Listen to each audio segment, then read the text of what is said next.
Intrigues and controversies continue to plague the recently concluded Kenya general elections. Presidential aspirant Raila Odinga filed a petition at the Supreme Court challenging the results. The UK High Commissioner in Kenya denied allegations of meddling or interfering with the polls, and an election official who was in charge of a constituency collapsed and died in unclear circumstances. Tanzania will conduct a population census, a vital exercise for national plans. Tuesday, August the 23rd, was declared a national holiday to allow citizens to take part in the exercise fully. Tanzania conducts a census every 10 years, and this year's is going to be the 6th since independence from Britain. In the 2012 census, results indicated there were 43,625,354 people in Tanzania's mainland and 1,303,569 people in Tanzania's Zanzibar. Mali has appointed an interim prime minister to act in place of leader Choguel Maiga, who is resting amid media reports he had been hospitalized. Colonel Abdoulaye Maiga, currently government spokesperson and Minister of Territorial Administration, is a new acting Prime Minister.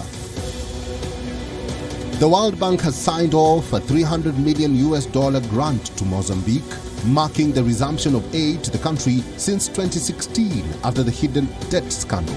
Mozambique Finance Minister said the money will be used to improve living conditions in areas such as health, education, social protection, access to energy and drinking water.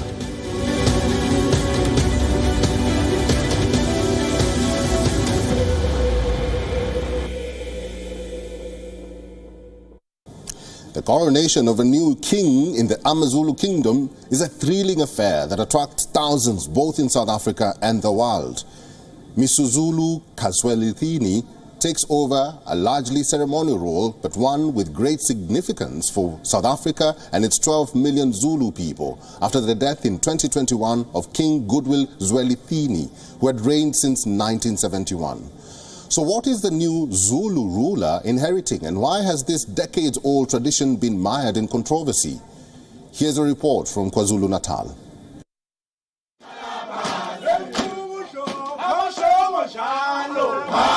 The elders of Ngoma are vocalizing their joy.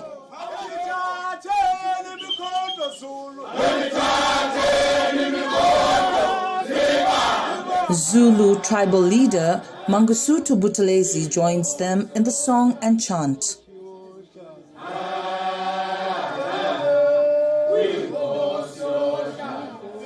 They are getting ready for the big day and a new leader.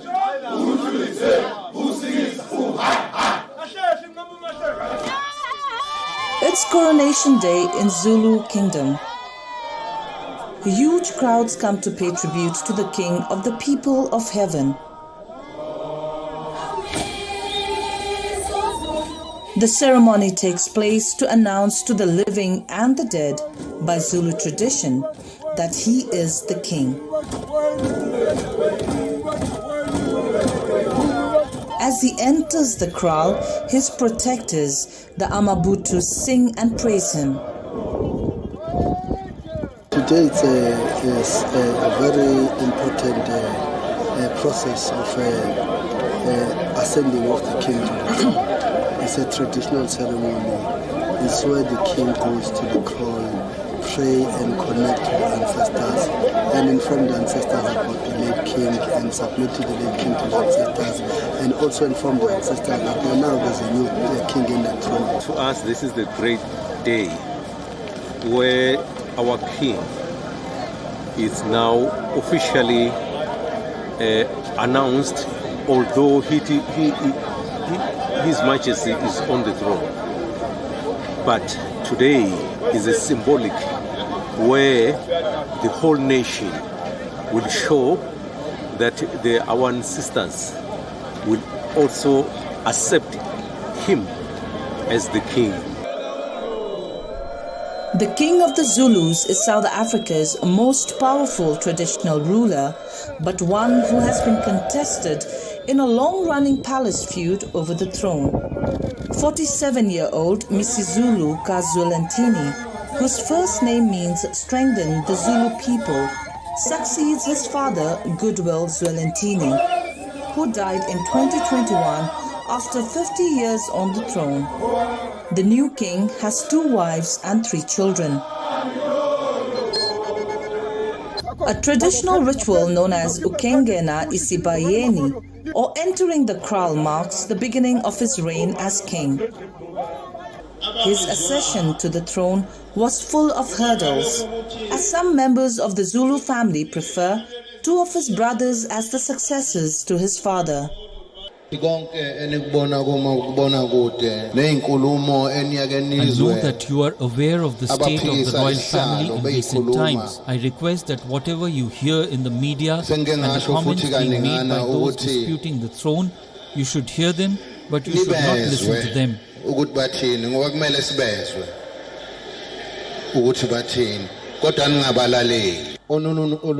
I promise the Zulu nation a blessed journey, a journey that has God, ancestors, and to be with you in darkness or danger. Zwelithini, the controversial but reverend king of South Africa's Zulus, died in March 2021, aged 72 years after weeks in hospital. The ex-king suffered from diabetes. Born in Nangoma, a small town in the southeastern KwaZulu-Natal province, Zwelithini ascended the throne in 1971 during the apartheid era at the age of 23 years, 3 years after the death of his father. It is a difficult day because a huge tree has fallen.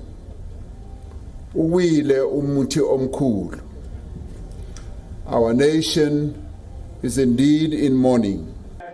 Zwelithini apparently named one of his 6 wives, Queen Mantombi Dlamini Zulu, as the regent of the Zulu kingdom in his will. But she died after holding the title for only a month, throwing the royal succession into turmoil. The Queen's will named Prince Misuzulu, her eldest son, with King Zwelithini as the heir and the next king. But another prince objected and interrupted the announcement. A dispute over succession had been brewing since the late king's death, fascinating many South Africans with their very own royal scandal. Significant to the dispute is the fate of the king's assets and the vast amounts of land traditionally owned by Zulu people and now held in a trust. Estimates say the trust controls nearly 30% of the land in KwaZulu-Natal province, or around 28,000 square kilometers. The king is the sole trustee. This is Kalden Olmo from Johannesburg, South Africa, for WION World is One. Angolan voters are set to choose between a party that's been in power for nearly 5 decades and a united opposition which is seeking to erase a regime which has ruled with an iron fist. The polls look like the closest ever election in Africa's 2nd biggest oil producer. President João Lourenço of the MPLA, who has made reform in the corruption-plagued Southern African country his priority since taking office in 2017, faces Adalberto Costa Jr. of the rebel-turned-opposition group, the National Union for the Total Independence of Angola, also known as UNITA. So what's at stake in these highly charged elections? Let's find out in this next report from Luanda. In every election, the final campaign rallies are often used to hammer home the message to the electorate. For the candidates, this is their last opportunity to make their pitch to their supporters. And this rings true for Angola, which is set to conduct its general election on August 24th in what is now being seen as a tight race. Wearing red and waving flags, thousands gathered in the suburbs of the capital Luanda to support Lourenço and his party, which has governed Angola, one of Africa's most unequal countries since independence from Portugal in 1975. The president says his country is less corrupt since he took over 5 years ago, and that he has been successful in boosting the oil-producing nation's image internationally. There have been exactly 5 years since the moment we started this mandate that is ending now. We worked during this mandate to make Angola a new Angola, an Angola that not only is better accepted by the Angolans but also by the international community. President Lourenço is battling it out with this one, Adalberto Costa Jr. He's the leader of Angola's main opposition party, UNITA. Adalberto has often accused the government of establishing undemocratic one-party state.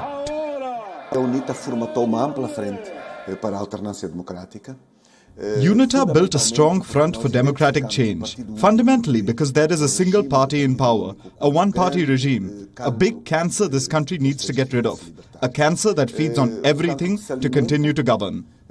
Today, we can see everywhere that everyone is tired of this party, this single party that holds Angola hostage to its interests, this single party that does not allow Angola to be a democracy.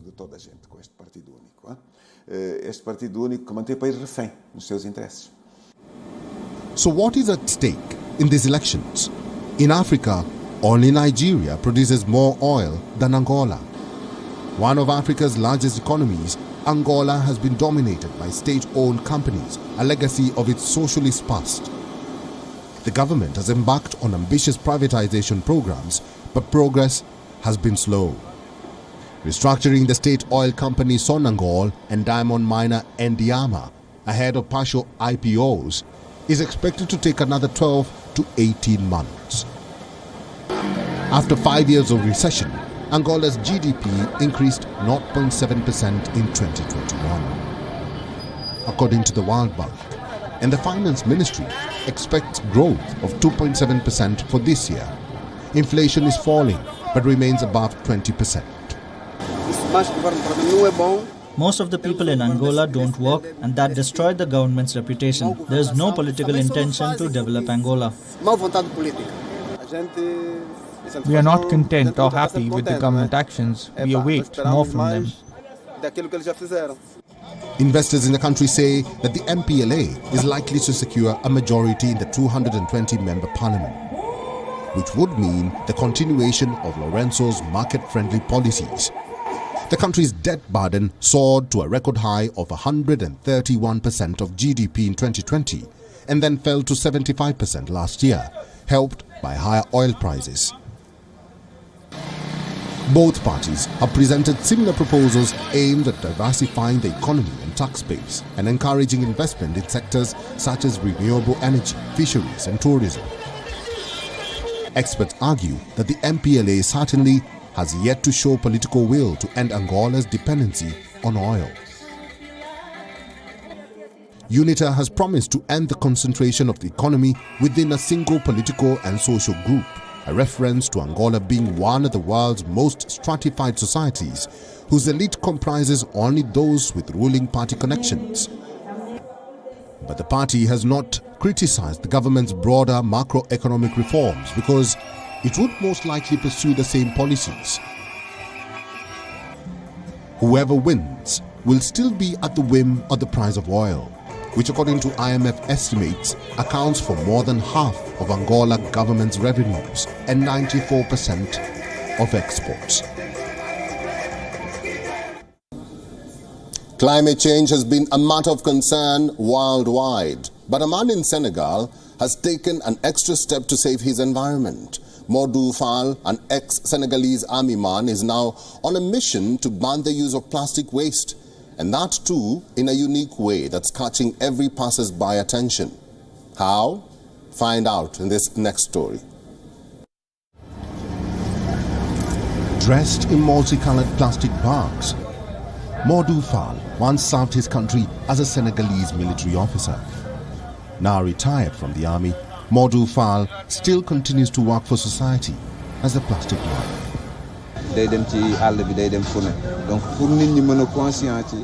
I dress like this to draw people's attention, to make them aware that there are more than 5 million plastic bags thrown away daily in Senegal. Many people think I'm crazy, and I take that as an opportunity to pass on my message. From the past 16 years, Modou Fall has been campaigning to raise awareness against single-use plastics, trying to draw attention of the people and the Senegalese government by wearing this outfit made up of recycled plastic bags and cups. Nicknamed the Plastic Man, Modou Fall walks around the streets of Senegal demanding the implementation of the law on the prohibition of the production, import, possession, distribution, use of plastic bags of low micron, and the rational management of plastic waste. The law was supposed to come into effect in 2020. Son objectif yep moy fexé bañu am décret d'application parce que buñu amé décret d'application. My objective is to push the state of Senegal to sign the decrees of application of the law relating to the use of plastic bags. It is only these application decrees that will allow us to fight against these plastic bags and to preserve our environment for future generations. The responsibility of industries also matters. All their plastic products end up in the streets. Bépp industrie bu responsable waro nangu say décès di taxawalu ci mbedd mi comme ça. The activist aims to take his campaign across Senegal by trekking for hundreds of kilometers to spread the message of natural disaster that these plastic waste could be generating. Ku ne xam ne ni Tour du Sénégal nekk na loo xamanteni wax dëgg Yàlla. I will walk around Senegal. We all know that this is not an easy thing to do because the first phase is more than 250 kilometers long. But I am doing it just to alert people about the natural disasters that are caused by the damage that we do to our environment with plastic bags.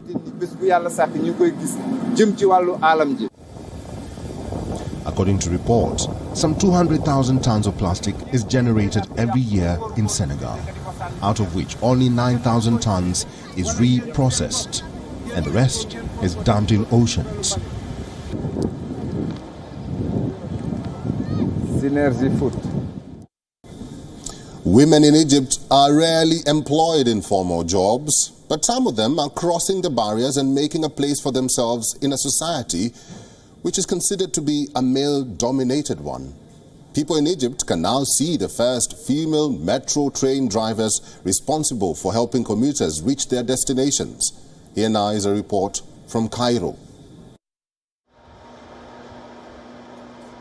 Susan Mohammed is rolling up her sleeves to break the norms and fit into a man's world.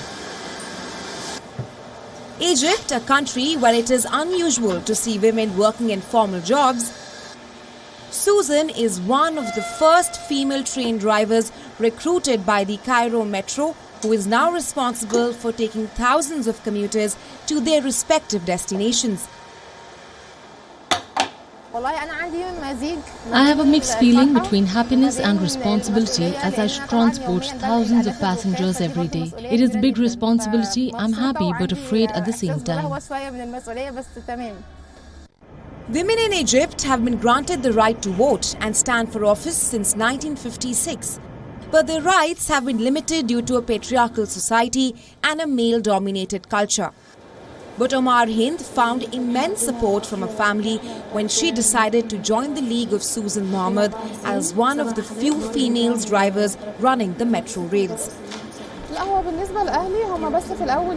My parents were surprised, but they encouraged me. Also, my husband welcomes the idea and supported me. Definitely the idea is strange, but all the people surrounding me were supportive. But the road to reach where they have has not been an easy one. Wearing those fluorescent jackets, these women had to undergo some grueling training sessions which tested their emotional stability, attention span and endurance. You should have emotional stability and pass all the tests. They put you under pressure in the tests to see your stamina and stability. It is a very sensitive job and needs specific requirements. Most people who applied are wondering and afraid. In the beginning, only a few were encouraged, but day after day, these people are getting more encouraged. According to 2020 figures, only 14.3% women in Egypt are in formal employment. But with these women taking charge of ensuring people reach their destinations, they might also be shaping the destinies of future generations. Girls in Ethiopia's Addis Ababa are on a roll, like literally breaking the gender stereotypes. These girls have got a newfound interest in roller skating, and helping them with their passion is Sosina Chala, a founder of an all-female Ethiopian girl skater group. Check out this next story.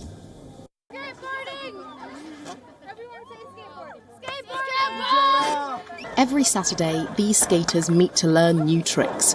How to nail a landing, how to find their balance, and how to push back against gendered stereotypes. So when you being a woman or a girl, it's very hard. Even to skate around the boys, it's kind of really hard because people think that like girls should have to help their parents at the house. The all-female group was founded by Sosina Chala 3 years ago after she broke away from the non-profit Ethiopia Skate. Since then, it has taught more than 150 girls to skate. It's not really common for a girl to start skating, and because people don't support you, but somebody had to be the first, some group had to start, and we were the first one, and I feel honored to be part of that.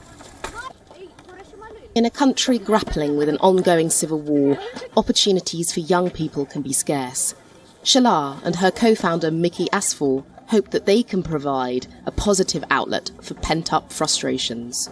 The girls need more attention on different type of extreme sports, so that's why the project is important for us.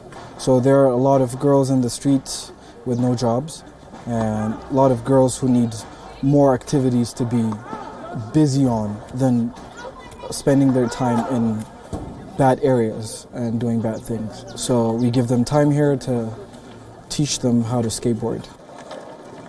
It helped me to defeat my fears and to not give anything about what people say about me, what people say about me being a girl and doing such stuff, which is not something normal for the society.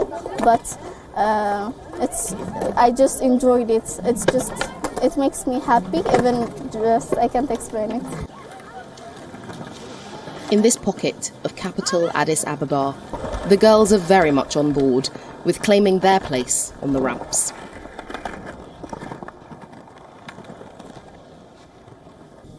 And that's our time on this week's episode of Wild of Africa. Thank you for watching. We hope you loved what you saw.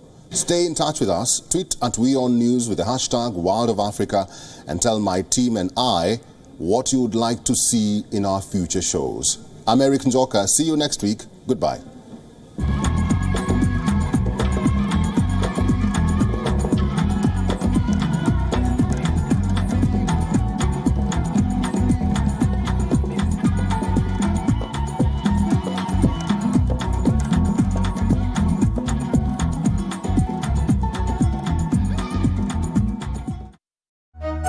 Stay connected.